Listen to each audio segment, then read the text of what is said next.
ఈరోజు 8:30 సమయంలో వినుకొండ టౌన్లో జిలానీ అనే వ్యక్తి తనకి రషీద్ అనే వ్యక్తికి ఉన్నటువంటి వ్యక్తిగత కక్షల వల్ల రషీద్ అనే వ్యక్తిని నరికి చంపడం జరిగింది.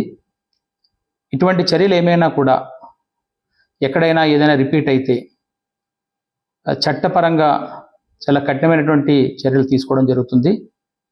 ఎవరైనా వీటిని ఎక్కడైనా ప్రోత్సహించినా కూడా వాళ్ళు కూడా చట్టపరంగా తీసుకునే చర్యలకి బాధ్యులవుతారు.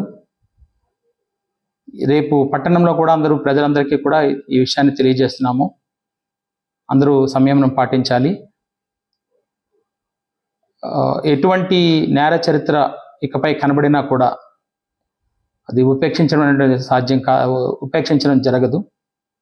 దీన్ని గమనించమని పోలీస్ నుంచి ఒక హెచ్చరిక అయితే ఖచ్చితంగా చేస్తున్నాము.